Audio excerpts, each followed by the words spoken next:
Saudações a todos os alunos do curso de licenciatura em Química EAD. Sejam todos muito bem-vindos a mais uma videoaula da disciplina de Princípios de Equilíbrio Químico. A videoaula de hoje nós começaremos um novo capítulo, o capítulo 3, que fala sobre aspectos adicionais dos equilíbrios aquosos. E para começar esse capítulo, nós vamos falar sobre um efeito muito importante dentro da química analítica, que é o efeito do íon comum. Isso porque, quando duas soluções, uma de um ácido fraco e uma de um sal solúvel desse ácido fraco, partilham entre si o mesmo íon, este é chamado de íon comum. Como vocês podem ver aqui no destaque em rosa. A constante de equilíbrio em si, ela não é alterada pela presença de um íon comum. São as concentrações relativas de produtos e de reagentes na equação de equilíbrio que mudam. Se não, vejamos. A presença de um íon comum em excesso, como o íon acetato, vai deslocar o equilíbrio, segundo Le Chatelier, na direção dos reagentes. Como consequência disso, a concentração de H+ diminui e o pH do meu meio aumenta. Ou seja, sempre que um eletrólito fraco e um eletrólito forte, que contém um íon comum, estão juntos em uma solução, o eletrólito fraco se ioniza menos do que se estivesse sozinho na solução. E isso, meus caros, é chamado de efeito do íon comum. Para exemplificar o efeito do íon comum de forma prática, eu trouxe aqui para vocês um exemplo que fala o seguinte, ó, qual é o pH de uma solução preparada ao adicionar 0,30 mol de ácido acético e 0,30 mols de acetato de sódio a uma quantidade suficiente de água para fazer 1 litro de solução. Pois bem, para resolver qualquer problema em que devemos determinar o pH de uma solução, contendo uma mistura de dois solutos, ácido acético e acetato de sódio, por exemplo, é útil a gente seguir uma série de etapas lógicas, começando com, número 1, verificar quais solutos são eletrólitos fortes e eletrólitos fracos, identificando as principais espécies da minha solução. Você tem que conhecer o seu sistema. Número 2, identificar a reação de equilíbrio de interesse, ou seja, aquela que é a fonte de H+, e, portanto, determinar o pH a partir dela. 3, calcular as concentrações de íons envolvidos no equilíbrio. E 4, aplicar a expressão da constante de equilíbrio, que é obtida via lei de ação das massas, para calcular a concentração de H+, e, em seguida, o pH. Vamos, então, fazer isso? Começando aqui com a etapa 1. Como o ácido acético, CH3COH, é um eletrólito fraco, ele é um ácido fraco, né? E o acetato de sódio, o CH3COOH-Na, perdão, CH3COONA, é um eletrólito forte, se ioniza bastante, meio aquoso. As principais espécies da minha solução são o ácido acético, que é um ácido fraco, o Na+, que não é nem ácido nem base, sendo apenas um espectador, é um íon espectador, na química ácido-base, o íon acetato, que é a base conjugada do meu ácido acético. 2. A concentração de H+ e o pH da solução são controlados pelo equilíbrio de dissociação do ácido acético. Ou seja, ácido acético está em equilíbrio com H+ e íons acetato. Essa é uma reação principal que está presente aqui no exemplo que eu trouxe para vocês. 3. Nós devemos, então, calcular as concentrações, a concentração inicial e no equilíbrio, como fizemos na resolução de outros problemas de equilíbrio que foram apresentados em videoaulas anteriores. Para isso, a gente vai usar aquela tabelinha que a gente já apresentou em videoaulas passadas, onde nós temos a concentração inicial, a variação na concentração e a concentração no equilíbrio. Tudo em mol por litro, ou seja, molar. Para a nossa reação principal, CH3COH, ácido acético, em equilíbrio com H+, e íons acetato, CH3CO-. Sabemos aqui pelo enunciado do problema que nós temos 0,30 mols por litro de ácido acético. A concentração de H+ é desconhecida no início, tá bom, gente? E a concentração de acetato também é de 0,30 mols por litro, porque foi adicionado 0,30 mols por litro, mesmo no início da reação. A variação na concentração, então, de menos X, é um valor desconhecido, negativo, porque os reagentes são consumidos.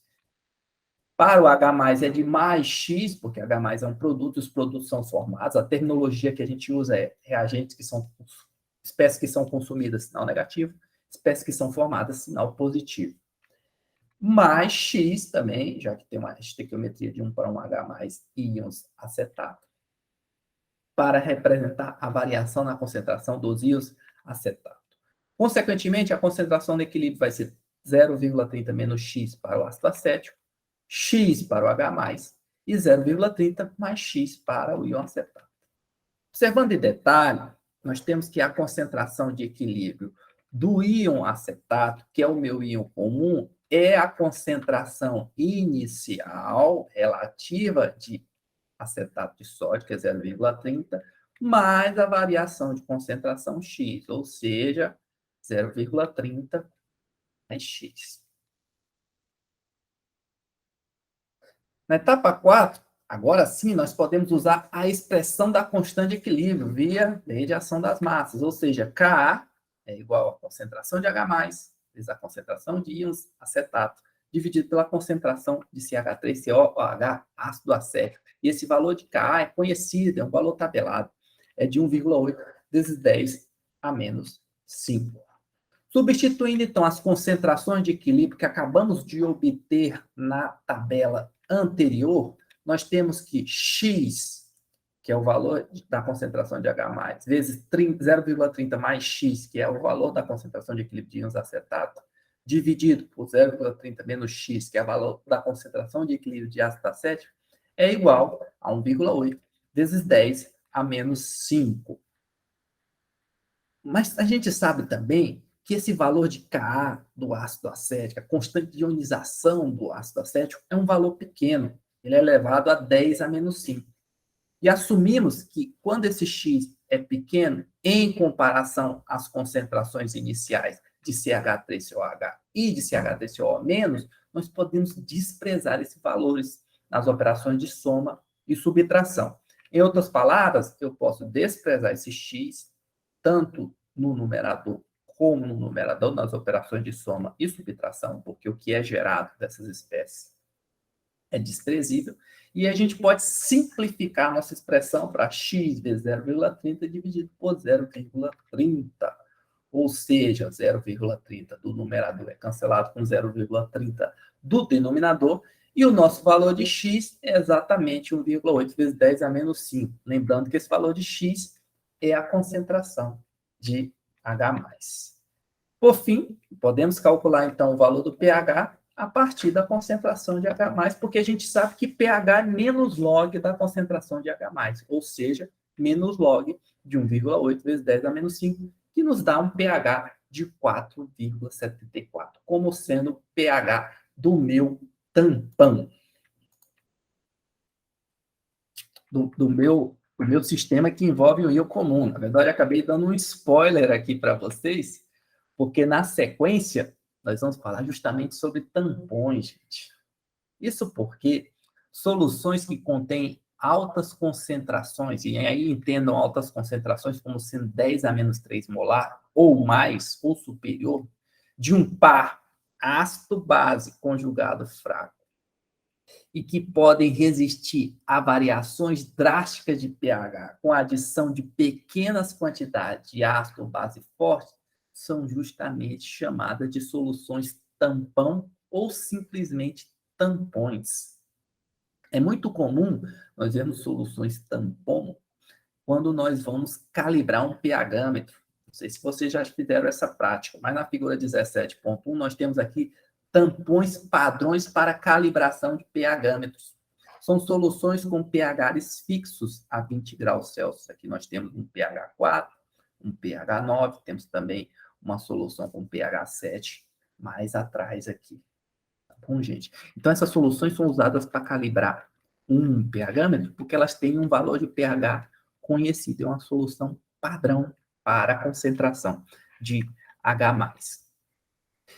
Um tampão, ele resiste às variações no pH porque ele contém espécies ácidas para neutralizar os íons OH- e espécies básicas para neutralizar os íons H+. É como se ele fosse um repositório ali de espécies para neutralizar o H- e espécies para neutralizar o H+. Entretanto, as espécies ácidas e bases que constituem o tampão não devem consumir umas às outras pela reação de neutralização, porque senão esse tampão iria se extinguir. Existem, basicamente, duas formas de preparar um tampão. Na primeira delas, nós misturamos um ácido fraco ou uma base fraca com sal desse ácido ou base. Nós podemos também preparar o ácido ou a base conjugada a partir de uma solução de ácido ou base fraca, adicionando um ácido ou base forte. São duas formas aí de você obter soluções tampão. Ao escolher os componentes apropriados e ajustar as respectivas concentrações relativas, podemos tamponar uma solução a praticamente qualquer pH.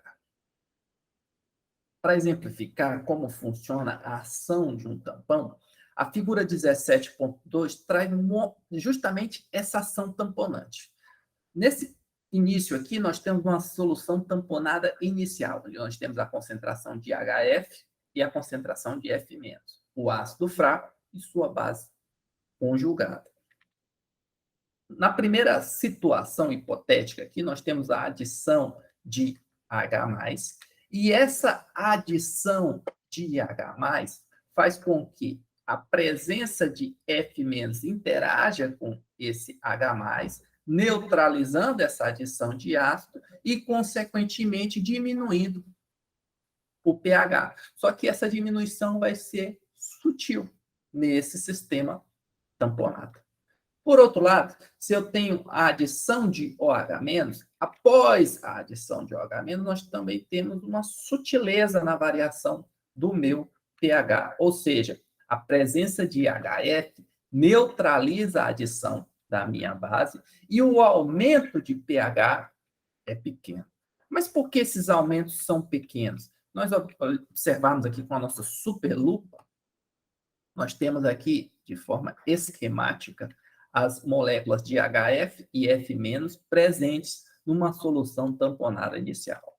Ao adicionar H+, a variação dessas espécies é muito pequena. Bom, consequentemente, a variação de pH é muito pequena. O mesmo ocorre quando eu adiciono OH-, perdão. A variação do pH é pequena, porque a variação de espécies num sistema tamponado é muito pequena. Mas vamos entender melhor.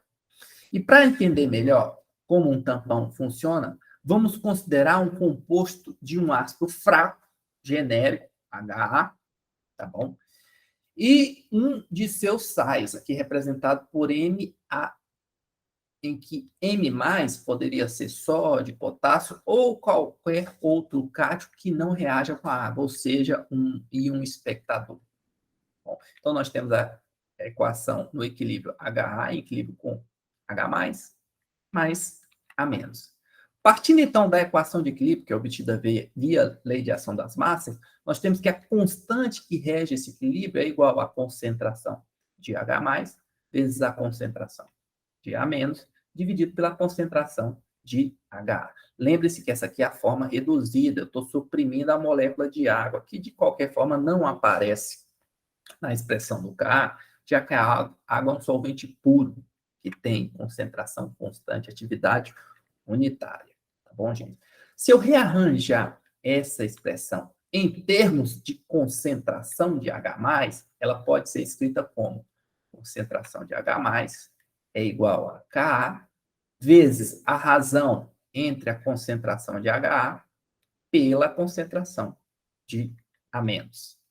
Com base nessa expressão aqui, nós vemos que a concentração de H+, e, consequentemente, o pH, já que o pH deriva da concentração de H+, são determinadas por dois fatores. O primeiro deles é o valor do Ka para o componente ácido fraco do meu tampão. Lembre-se, o tampão ele é formado por um ácido fraco, sua base conjugada, ou por uma base fraca e seu ácido conjugado. Nesse caso aqui, como é um tampão ácido, o Ka ele é o Ka relativo ao ácido fraco do meu tampão.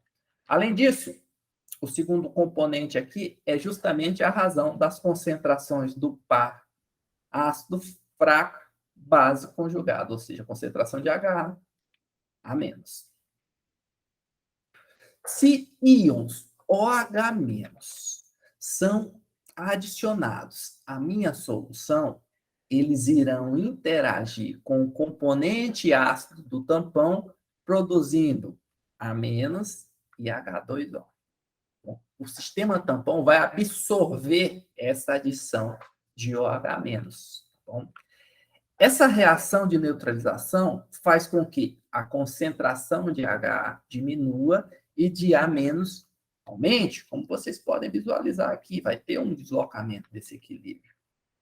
Contanto que essas quantidades de H e A- no tampão sejam grandes, a gente falou de concentrações elevadas, em comparação com a quantidade de OH- que foi adicionada, essa razão H a menos, que aparece lá naquela expressão da qual a gente obtém a concentração de H+, e, consequentemente, o pH, não vai variar muito, tornando, consequentemente, a variação de pH muito pequena. E é nesse princípio que reside a ação tamponante.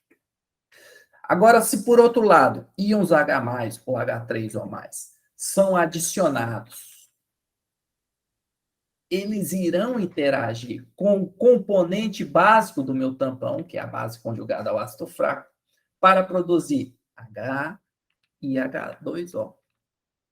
Novamente, essa reação de neutralização faz com que a concentração de A- diminua e a concentração de HA aumente. Aquela razão HA a menos, ela sempre vai sendo variada, tá bom?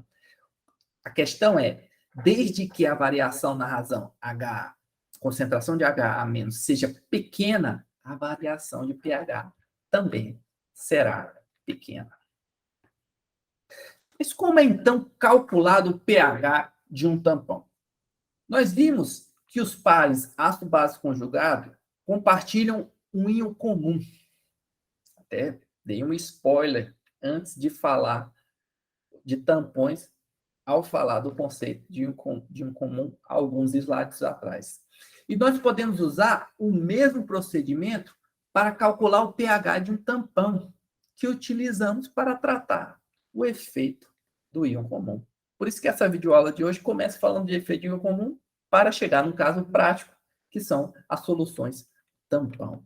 Ou seja, partindo de um ácido genérico fraco, HA, em equilíbrio com H+, e A-, nós temos que a constante de dissociação ácida, Ka, é dada por uma concentração de H+, vezes a concentração de A-, dividido pela concentração de HA. Reescrevendo essa expressão em termos da concentração de H+, nós temos que a concentração de H+, é igual a Ka, vezes a concentração de HA, dividido pela concentração de A-. Mas reparem, nós queremos calcular o pH, e não a concentração de H+. Como transformar a concentração de H+ em pH? Para isso, eu vou usar um artifício matemático. Eu vou multiplicar os dois lados dessa equação por menos log. Bom, e aí eu tenho que lembrar de algumas regrinhas de logaritmo, que diz que log de A vezes B é igual a log de A mais B. Por quê? Porque nesse lado esquerdo da equação nós temos A vezes B. Ou seja, menos log da concentração de H+, é igual a menos log de Ka, produto se transforma na soma, mais menos log da concentração de HA sobre a concentração de A menos. Nós sabemos também que menos log de x é igual a px. Consequentemente, nós podemos escrever essa equação aqui como sendo pH, que é menos log da concentração de H+, é igual a pKa, que é menos log da concentração do Ka, perdão, mais com menos dá menos, log da concentração de HA sobre a concentração, né, a concentração de A menos. Observem que essa razão aqui pode ser intercambiada, tá bom? E aí eu posso reescrever como sendo pH igual a pK menos log da concentração de A menos pela concentração de HA, usando a função recíproca, menos 1. No entanto, uma outra regrinha de logaritmo diz que log de x elevado a k é igual a k vezes log de x. Consequentemente, se eu usar essa regra nesse logaritmo, eu posso trazer esse menos aqui para frente, e aí menos com menos fica mais, log da concentração de A menos sobre a concentração de H. Você pode ter a expressão tempo tanto com um sinal positivo, e aí eu tenho a base conjugada sobre o ácido, como com sinal negativo, aí eu tenho o ácido fraco sobre a base conjugada. O importante é que as duas expressões podem ser usadas. E essa equação é muito conhecida na química analítica. É a equação de Henderson-Hasselbalch. E essa equação foi derivada por esses dois cientistas, Lawrence Joseph Henderson e Carl Albert Hasselbalch. Na verdade, o americano Lawrence Joseph Henderson, ele é um químico e biólogo que, em 1908, escreveu essa relação aqui. Ele mencionou, né, que a concentração de H+ dependia desses dois fatores. E ele propôs essa equação em seu artigo sobre fisiologia, vejam bem, 1 ano antes da palavra tampão e do conceito de pH ser proposto por Sorensen. Tá bom, gente? Então, ele foi uma pessoa à frente do seu tempo. Já o Hasselbalch é um físico e químico dinamarquês que escreveu a forma do Henderson em termos logarítmicos, em um jornal de bioquímica. Isso ele fez 8 anos após a contribuição de Henderson, ou seja, em 1916. Juntando, então, as duas contribuições, temos, então, a origem da equação que conhecemos como uma equação de Henderson-Hasselbalch, para cálculo de pH de soluções tampão. De um modo geral, nós temos que o pH é igual ao pKa mais log da concentração da base pela concentração do ácido, em que o ácido e a base referem-se às concentrações do equilíbrio par ácido-base conjugado. Observe que quando a concentração da base é igual à concentração do ácido, nós podemos cancelar numerador com denominador, e aí eu vou ter o log de 1, e nós sabemos que log de 1 é igual a 0. E se a concentração da base for igual à concentração do ácido, nós temos que o pH do tampão é justamente igual ao pKa do meu sistema. Bom, gente, essa então foi a nossa videoaula de hoje. Como é de praxe, eu deixo aqui para vocês uma atividade assíncrona número 3, que deve ser postada impreterivelmente até às 23h55 do dia 27 de julho. Eu desejo, então, a todos uma ótima semana e nos vemos aí na próxima videoaula. Fiquem com Deus.